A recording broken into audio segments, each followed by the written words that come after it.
It began with a silence so cold that even veteran palace staff reportedly stopped speaking in the corridors, not shouting, not arguments. Silence, the kind that only appears when something irreversible has already happened behind closed royal doors.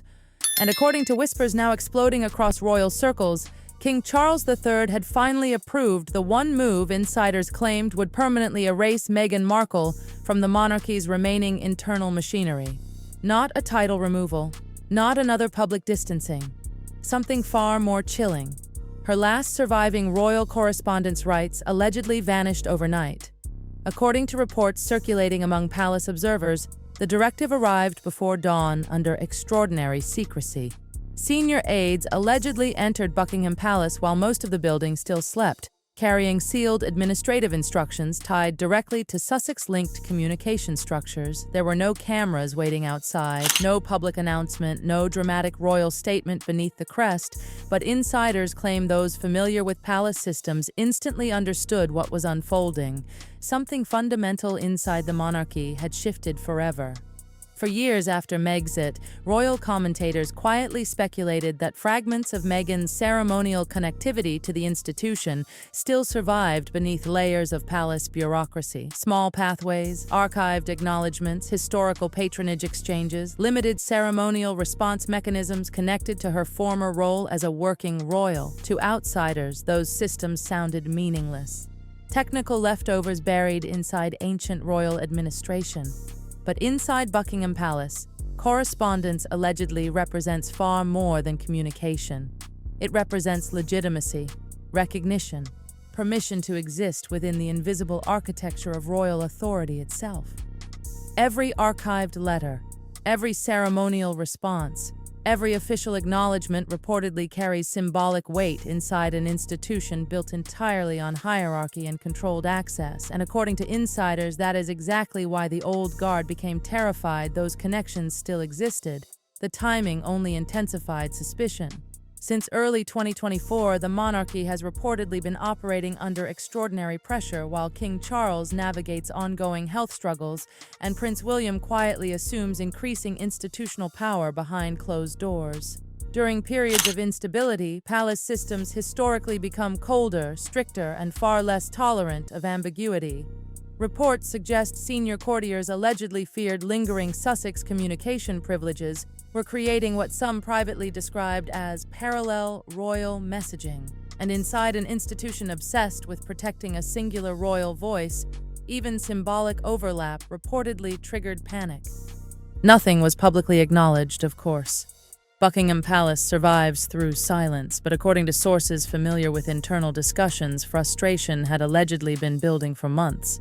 Princess Anne, Princess Royal, reportedly emerged as one of the most uncompromising figures inside those conversations. Palace observers have long described Anne as the monarchy's iron-willed enforcer, a royal figure more loyal to institutional survival than emotional reconciliation.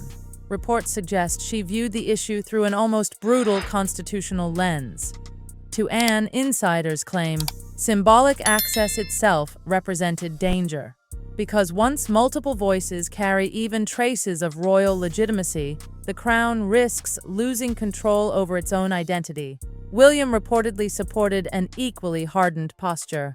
Sources claim the Prince of Wales increasingly views the monarchy through the lens of long-term institutional defense rather than family diplomacy. According to palace commentators, William and Anne gradually formed part of a growing internal alliance determined to reinforce what insiders allegedly called the firm before the family.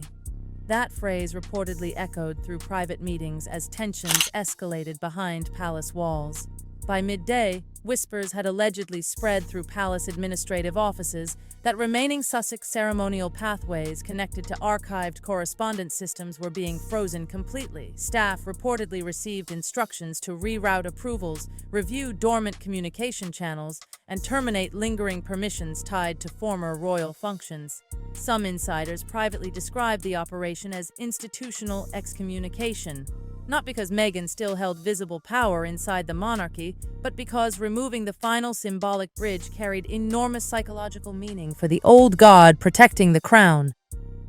And this is where the story reportedly becomes even darker, because according to palace observers, the fear was never about one letter or one archived acknowledgement. It was about patterns, familiar language allegedly resurfacing through media narratives, carefully timed references, fragments of royal rhythm appearing publicly just enough to make senior aides uneasy.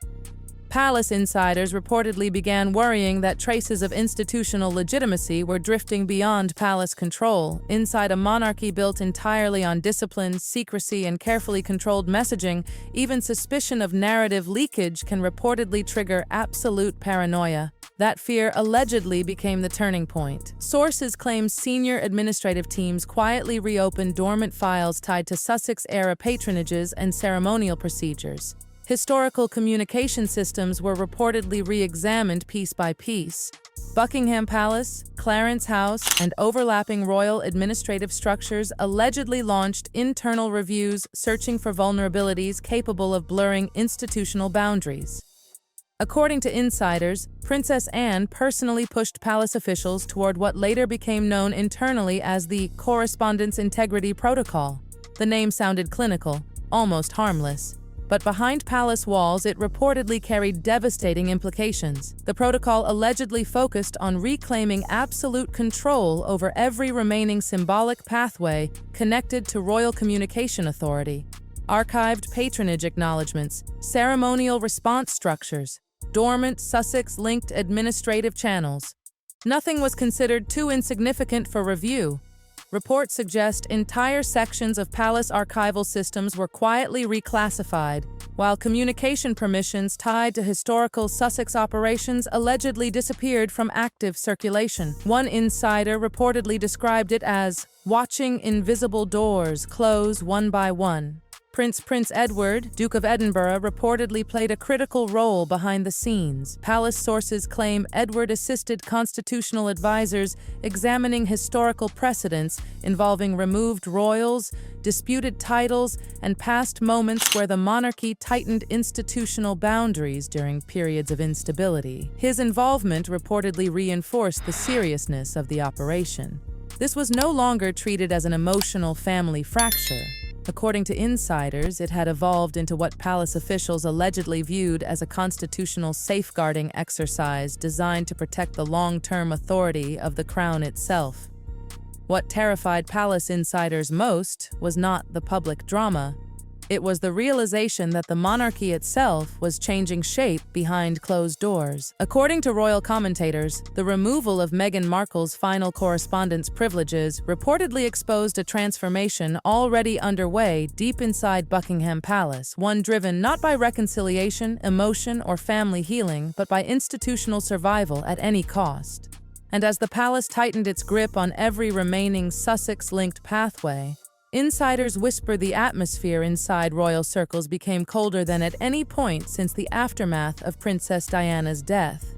Reports suggest senior aides began noticing a dramatic shift in tone during private discussions surrounding the Sussex situation. Language reportedly became harsher, less emotional, more procedural. Instead of conversations about repairing fractured relationships, insiders claim palace meetings increasingly focused on containment, stability, and authority preservation. One former administrative source allegedly described the mood as the monarchy entering lockdown against itself. Because inside Buckingham Palace, officials reportedly feared that every unresolved Sussex connection represented a long-term threat capable of weakening the institution during one of its most vulnerable modern transitions. At the center of that transformation, reportedly stood Prince William. According to sources familiar with internal palace dynamics, William's influence has grown dramatically throughout King Charles's health crisis. Courtiers allegedly view him not simply as the future king anymore, but as the emerging operational center of the monarchy itself. And insiders claim William has adopted an uncompromising philosophy regarding institutional discipline. The monarchy, according to those close to palace discussions, can no longer survive divided messaging, competing legitimacy, or symbolic confusion surrounding royal representation. That belief reportedly intensified tensions surrounding Harry and Meghan far beyond public understanding, because to William and the increasingly powerful old guard surrounding him, this was never only about family conflict. It became a battle over sovereign authority itself. Reports suggest William privately feared that even dormant Sussex-linked ceremonial structures carried the risk of future narrative complications capable of undermining the monarchy during an already fragile transition period. Palace observers claim he increasingly viewed the issue through a cold, strategic lens. Eliminate ambiguity before ambiguity becomes institutional weakness. Princess Anne reportedly strengthened that position relentlessly behind the scenes. Insiders claim Anne became convinced the palace had waited too long already. According to royal commentators, she allegedly argued that every lingering symbolic Sussex privilege created confusion about where royal authority truly ended, and for Anne, confusion itself represented danger. Palace staff have long described her approach as almost mechanical, ruthless in discipline, emotionally detached when institutional survival becomes involved. One insider allegedly claimed Anne treated the situation less like a family disagreement and more like sealing a breach inside a ship already taking water. Meanwhile, King Charles reportedly remained trapped between two impossible roles, sovereign and father. Palace insiders claim Charles privately struggled with the emotional devastation of watching the monarchy harden against his own son and daughter-in-law. Reports suggest he resisted escalation repeatedly throughout private palace discussions, fearing every new restriction pushed reconciliation further out of reach. But according to insiders, the king eventually reached a devastating conclusion. Preserving fragile emotional ties could no longer outweigh the institutional risks surrounding symbolic royal authority. That realization allegedly marked the moment everything changed permanently. Because once Charles approved the correspondence seizure, palace observers claim a psychological line inside Buckingham Palace had officially been crossed. The Sussex situation was no longer being managed as a temporary rupture waiting for eventual healing. Instead, insiders whisper the monarchy began quietly preparing for a future where separation itself became permanent. Reports suggest palace operations shifted rapidly afterward.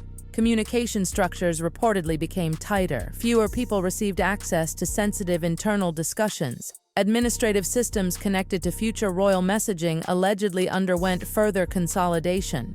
One palace observer reportedly described the atmosphere as controlled isolation, the monarchy retreating inward, narrowing trust, reinforcing its own walls. That separation reportedly carries enormous emotional consequences inside royal circles. Sources claim younger palace staff privately expressed discomfort watching the monarchy become increasingly rigid and defensive.